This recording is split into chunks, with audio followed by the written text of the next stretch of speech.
위험물선 업기사 2024년 제3회 기출문제 해설입니다. 지금부터 60문항을 순서대로 풀어보겠습니다. 동소체는 같은 원소로 이루어져 있으면서 원자의 배열이나 결합 방식이 달라 성질이 다른 물질을 말합니다. 흑연과 다이아몬드, 산소와 오존, 황린과 정린이 대표적인 동소체입니다. 3번의 수소와 중수소는 같은 수소만 원자의 속 중성자수가 달라 질량수만 다른 동위원소입니다. 원자 배열이 아니라 핵의 구성이 다른 것이므로 동소체가 아닙니다. 동소체는 배열이 다른 것, 동위원소는 중성자수가 다른 것으로 구분해 두시면 됩니다. 답은 3번입니다. 액체를 기화시킨 증기에 이산기체의 방정식 PV는 NRP를 적용하면 분자량을 구할 수 있습니다. 압력은 740을 760으로 나눠 0.974 기압 부피 80ml는 0.08L, 온도는 273 더하기 97을 더해 370K로 환산합니다. 단위 환산만 실수하지 않으시면 되는 문제입니다. 답은 3번입니다. 그레이엄의 확산 법칙 문제입니다. 기체의 확산 속도는 분자량의 제곱근에 반비례하여 가벼운 기체일수록 빨리 퍼집니다. 이산화황의 분자량은 64인데 확산 속도가 이산화황의 2배라면 분자량은 속도의 제곱인 4배만큼 작아야 합니다. 따라서 이 기체의 분자량은 16이고 답은 2번입니다. 원자에서 나오는 빛이 연속적이지 않고 특정 파장의 선으로만 나타난다는 것은 전자가 아무 에너지나 가질 수 있는 것이 아니라 정해진 에너지 중위 사이에서만 이동한다는 뜻입니다. 직선 스펙트럼은 전자껍질 에너지가 불연속적이라는 사실을 보여주는 증거입니다. 보어의 원자 모형과 연결되는 내용이며 답은 3번입니다. 평균 원자량은 각 동위원소의 원자량의 존재 비율을 곱해서 모두 더하면 구할 수 있습니다. 원자량 35인 염소가 75%, 37인 염소가 25% 존재하니 각각을 곱해 더해주면 됩니다. 계산이 간단하니 비율만 정확히 대입하시면 됩니다. 답은 2번입니다. 현대의 주기율표는 원소를 원자번호 순으로 배열하며 원자번호는 원자핵 속의 양성자수와 같습니다.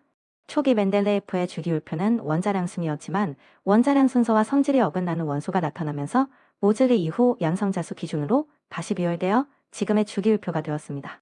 그래서 배열의 기준은 원자핵의 양성자수, 답은 2번입니다. 산은 수용액에서 수소이온을 내놓는 물질입니다. 이온화 경향이 수소보다 큰 금속, 예를 들어 아연이나 철, 마그네슘을 산에 넣으면 금속은 산화되어 금속이 되고 산의 수소이온은 환원되어 수소빛의 수소가 발생합니다. 이것이 산의 대표적인 성질이지요. 나머지 보기는 리트머스를 푸르게 하는 염기의 성질이거나 잘못된 설명입니다. 답은 3번입니다. pH가 가장 작다는 것은 수소이온 농도가 가장 높은 강한 산성이라는 뜻입니다. 보기에서 수산화 나트륨은 염기라서 제외하고 아세트산은 이온화가 적게 되는 약산이라 같은 농도의 염산보다 pH가 큽니다. 강산인 염산끼리 비교하면 0.1 노르말이 0.01 노르말보다 수소이온 농도가 10배 높아 pH가 더 작아집니다. 따라서 0.1 노르말 염산이 정답으로 답은 2번입니다. pH는 로그 단위라서 1만큼 차이가 나면 이온의 농도는 10배 차이가 납니다. pH가 높을수록 수산화이온이 많아지지요. pH 12와 pH 9는 3만큼 차이가 나므로 농도 P는 다음과 같습니다. 따라서 pH 12인 용액의 수산화이온은 pH 9인 용액의 1000배가 되고 답은 4번입니다. 반투막은 용매만 통과시키고 용질은 막는 막입니다. 이 막을 사이에 두면 용매가 묽은 쪽에서 진한 쪽으로 이동해 응도차를 줄이는데 이 현상이 삼투이고 이때 생기는 압력이 삼투압입니다. 답은 4번입니다. 이 문제는 시험에 자주 나오니 아예 푸는 방법을 암기하시기 바랍니다. 첫째는 온도를 내릴 때 물 100g 기준으로 얼마가 섭출되는지 봅니다. 그래프에서 용해도는 80도에 베터 파이영도에 20이므로 물 100g이라면 그 차이인 80g이 섭출됩니다. 두 번째는 실제 섭출량으로 물의 양을 거꾸로 구합니다. 물 100g이면 80g이 나올 텐데 실제로는 20g만 섭출되었으니 물은 그 비율만큼 적습니다. 세 번째는 80도 포화용액의 질량을 구합니다. 80도에서 물이 15g에 녹는 용질은 용해도 100 기준으로 이므로 포화용액은 물과 용질을 더한 25 더하기 25는 50g입니다. 답은 1번입니다. 몰랄 농도는 용매의 킬로그램에 녹아있는 용질의 몰수입니다. 용액의 부피가 기준인 몰농도와 달리 용매의 질량이 기준이라는 점이 핵심입니다. 설탕의 분자량은 342g/몰이므로 171g은 0.5몰이고 물 500g은 0.5kg입니다. 따라서 몰랄 농도는 1.0몰랄이 되어 답은 3번입니다. 산화환원 반응에서 어떤 물질의 역할은 탄화수 변화를 따라가 판단하면 됩니다. 황화수소의 환은 -2에서 호탄소 S의 염으로 커졌음이 산화되었고, 아이오딘의 아이오딘은 0에서 아이오딘화수소의 -2로 작아졌음이 환원되었습니다. 자신은 환원되면서 상대를 산화시키는 물질이 산화제이므로 아이오딘은 산화제 역할을 합니다. 산화제는 남을 산화시키고 자기는 환원된다고 기억해 주셔요. 답은 1번입니다. 산화수가 증가하면 산화 감소하면 환원입니다. 구리는 반응 전에 호탄소 물질이라 산화수가 0인데 반응 후 질산구리에서 +2로 증가했음이 산화된 것입니다. 질소는 질산에서 +5였다가 일산화질소에서 +2로 감소했으니 환원입니다. 산화된 원자는 구리, 환원된 원자는 N이 되지요. 산화수 변화만 정확히 따지면 어렵지 않은 문제입니다. 답은 1번입니다.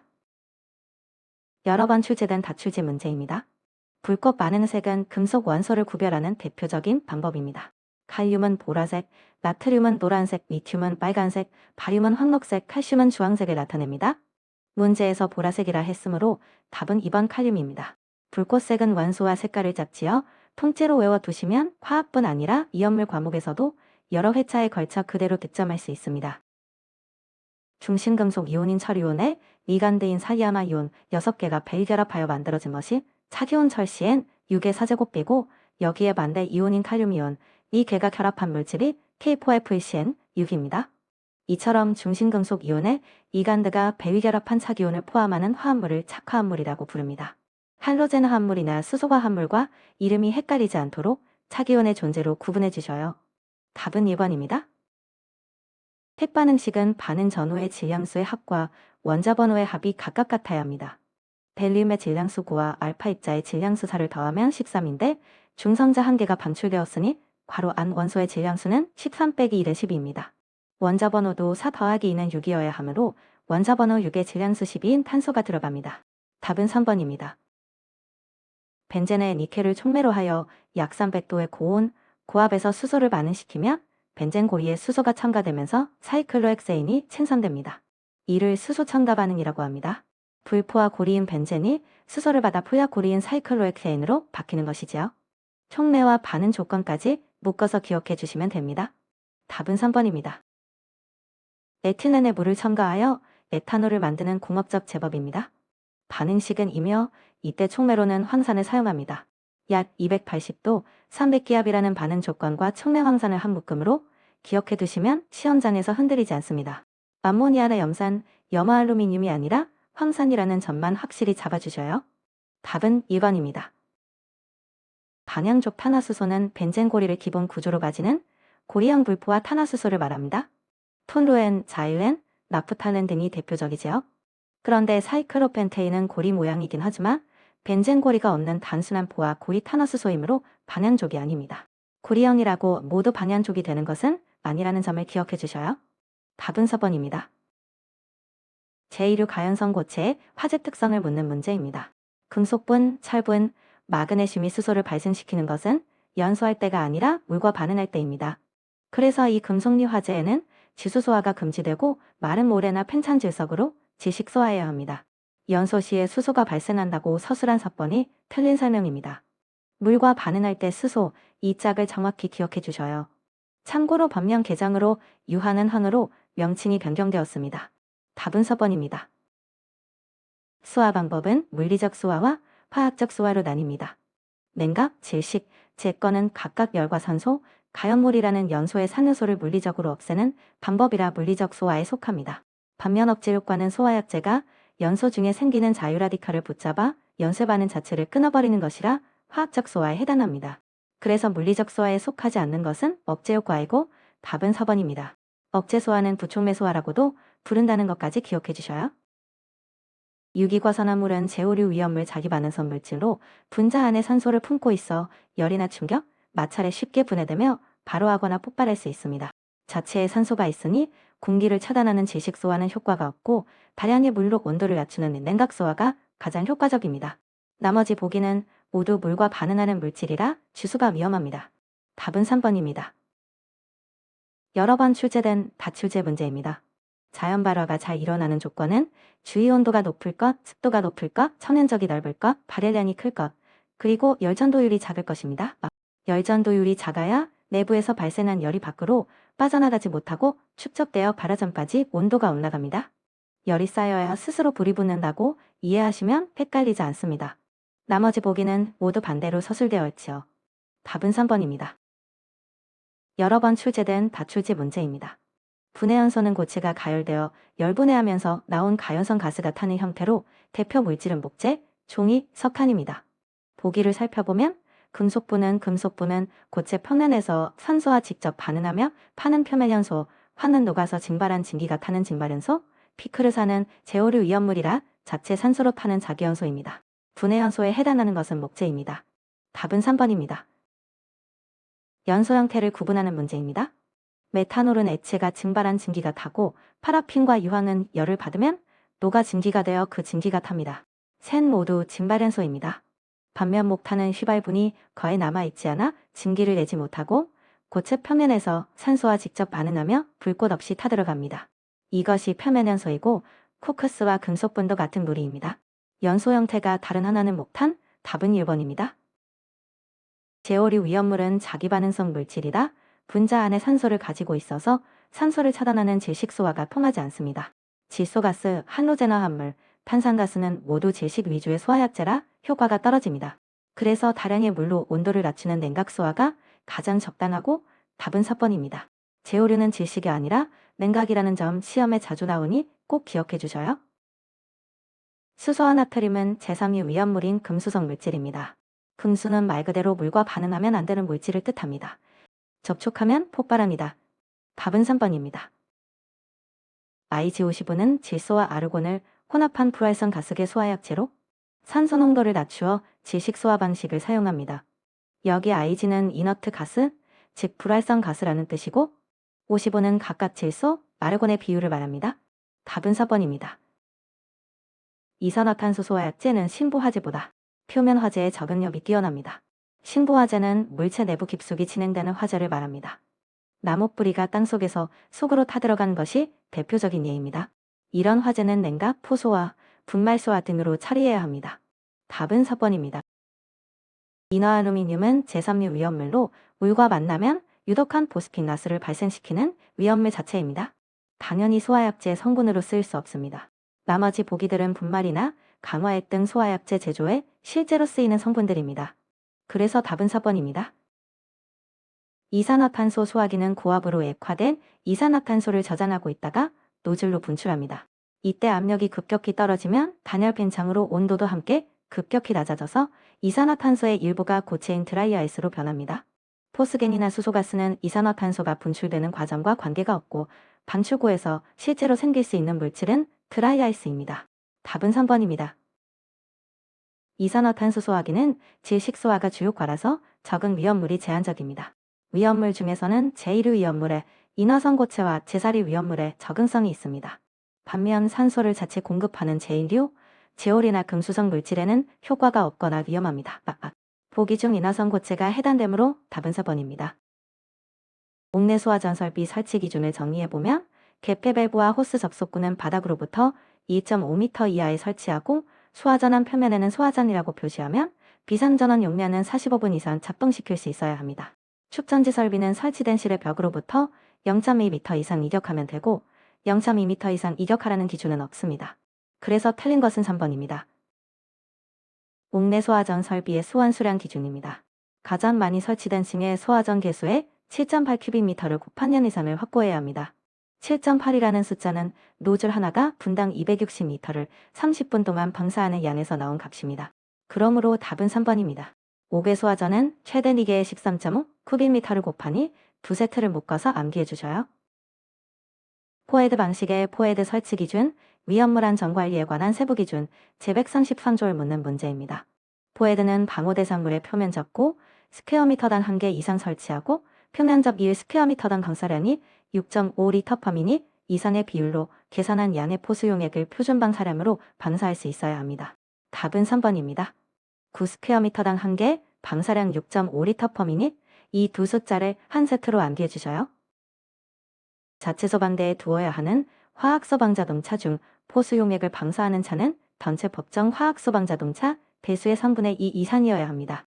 위험물 화재에는 냉각과 질식을 함께하는 포소화가 기본이 되기 때문에 여러 종류의 화학소방 자동차 중에서도 포수용액 방사차의 비중을 이렇게 높게 정해둔 것이지요. 답은 2번입니다. 여러 번 출제된 다출제 문제입니다. 수원의 수량은 옥내수화전이 가장 많이 설치된 층의 설치 개수의 7.8큐빅미터를 곱해서 구합니다. 각 층에 8개씩 설치했지만 최대 5개까지만 인정되므로 최소 수량은 39큐빅미터이 됩니다.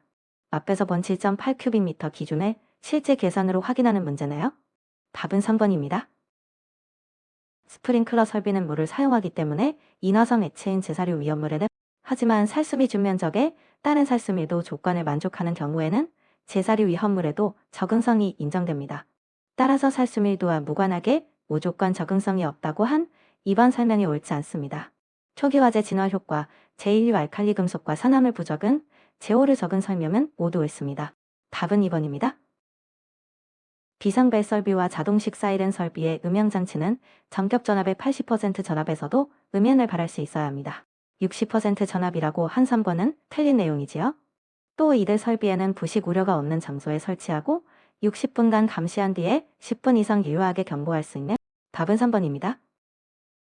제1류 위험물의 분해 온도를 비교하는 문제입니다. 암모늄이 들어간 염료는 열에 약해 분해 온도가 낮다는 점만 기억하면 빠르게 풀립니다.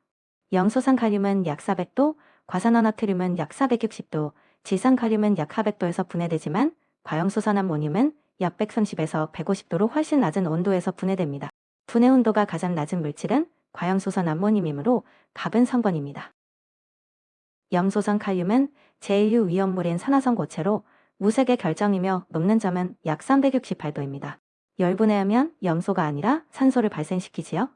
강한 산화제라서 가연물과 혼합되면 폭발적인 반응을 일으킬 수 있어 화약이나 폭죽 등 폭격 제조의 원료로 사용됩니다. 답은 2번입니다. 오황화에는 제1류 위험물인 황화인의 한 종류로 다망색 결정성 물질이며 조해성이 있습니다. 물과 접촉하면 분해되면서 유독하고 가연성인 황화수소 가스를 발생시키므로 물기와의 접촉을 반드시 피해야 합니다. 이런 성질을 옳게 설명한 2번이 답입니다. 황린과 정린은 모두 인으로 이루어진 동소체 관계이지만 성질은 크게 다릅니다. 백린이라고도 하는 황린은 맹독성 물질이고 정린은 독성이 거의 없으며 훨씬 안정합니다. 따라서 황린은 독성이 없고 정린이 맹독성이라는 3번의 설명은 정반대로 틀렸습니다. 참고로 황린은 이황화탄소에 잘 녹지만 정린은 녹지 않습니다. 답은 3번입니다. 과산화칼륨은 제1류 위험물 중 무기과산화물로 강력한 산화제입니다. 물과 격렬하게 반응하면 수산화칼륨과 함께 산소를 발생시키며 발열합니다. 수소가 아니라 산소가 나온다는 점이 핵심 포인트입니다. 이와 어긋나게 서술한 3번이 옳지 않은 설명입니다.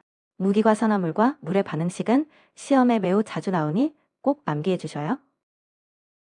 여러 번 출제된 다출제 문제입니다.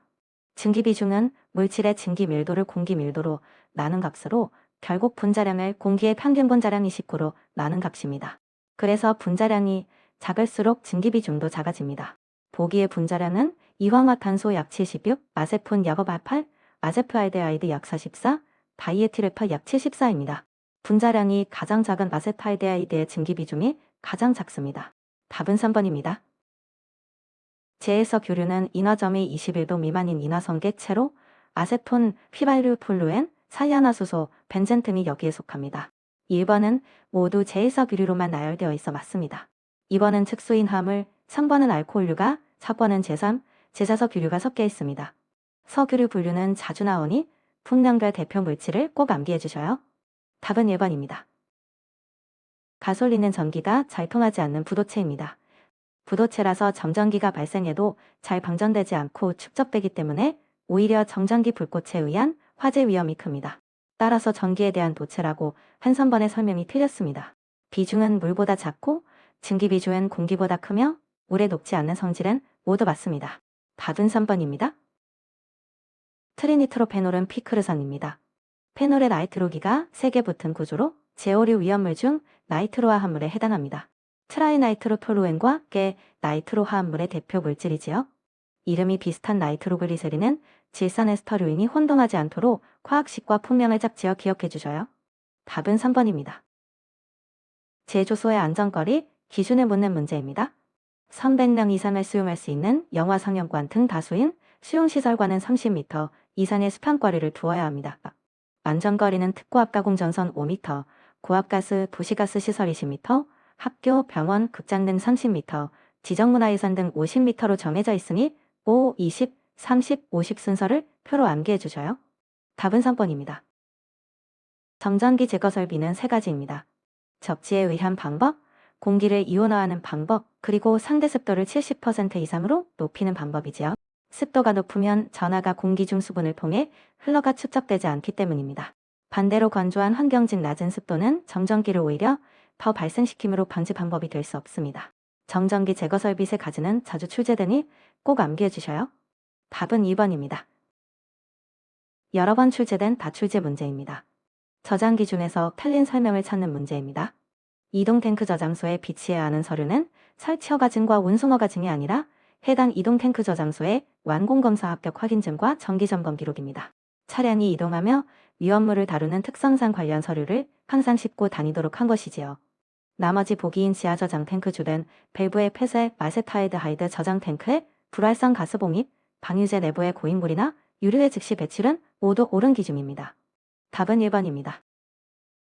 여러 번 출제된 다출제 문제입니다. 운반할 때 방수성 피복으로 덮어야 하는 위험물은 물과 만나면 위험해지는 것들입니다. 제1류 중 알칼리 금속의 과산화물, 제1류 중 철분, 금속분, 마그네슘, 제선류 중 금수성 물질이 여기에 해당합니다. 보기에서 TNT는 제5류, 이황화탄소는 제4류 특수인화물, 과연소사는 제6류로 모두 차광성 피복 대상이고 제1류 위험물인 마그네슘만 방수성 피복 대상입니다. 두 피복 대상을 세트로 암기해 주셔요. 답은 4번입니다. 위험물 운반 기준에 적용 범위를 묻는 문제입니다. 운반은 이동 중에 이루어지는 행위라서 소량이라도 사고로 이어질 수 있기 때문에 지정 수량 이상인지 미만인지 그 양의 다소를 불문하고 운반 능기 적재 방법, 운반 방법의 기준을 모두 지켜야 합니다. 화물 차량이든 승용 차량이든 차종과도 관계가 없습니다. 저장, 취급 기준이 지정 수량 이상에 적용되는 것과 구별해서 기억해 주셔요. 답은 4번입니다. 저장량이 지정 수량의 몇 배인지 먼저 구하고 그 배수를 보유공지 기준표에 대입하는 2단계 문제입니다. 아세톤의 지정 수량 400L는 부피 단위이므로 비중 0.79를 써서 질량으로 환산하는 것이 핵심입니다. 5개 탱크 저장소의 보유공지는 지정 수량의 500배 이하일 때 3리터 이상입니다. 475배는 여기에 해당하니 답은 1번입니다. 5개 저장 탱크는 특정 5개 저장 탱크와 준특정 5개 저장 탱크를 제외하면 두께 3.2mm 이상의 강철판 또는 소반 성장이 정하여 고시하는 규격에 적합한 재료로 제작해야 합니다. 탱크는 새거나 변형되지 않도록 충분한 강도를 갖춰야 하기 때문이지요. 3.2mm라는 수치는 자주 출제되니 다른 두께 값과 헷갈리지 않게 꼭 암기해 주셔요. 답은 3번입니다. 금속의 지정 수량을 비교하는 문제입니다. 철분, 아연분, 마그네슘은 모두 제1류 위험물로 지정 수량이 500kg입니다. 그런데 나트륨은 제3류 위험물로 지정 수량이 10kg밖에 되지 않습니다. 그만큼 위험성이 크다는 뜻이죠. 지정 수량이 나머지 색과 다른 금속은 나트륨, 답은 3번입니다. 여러 번 출제된 다출제 문제입니다. 소요 단위는 위험물의 경우 지정 수량의 10배를 1소요 단위로 봅니다. 가솔린은 제4류 제1석유류, 비수용성이라 지정 수량이 200L이므로 200L의 10배인 2000L가 1소요 단위가 되지요. 저장량이 마침 2000L이므로 소요 단위는 1단위입니다. 건축물은 외벽이 내화 구조이면 연면적 100스퀘어미터가 1단위라는 점도 함께 정리해 두셔요. 답은 1번입니다. 물과의 반응성을 묻는 문제입니다.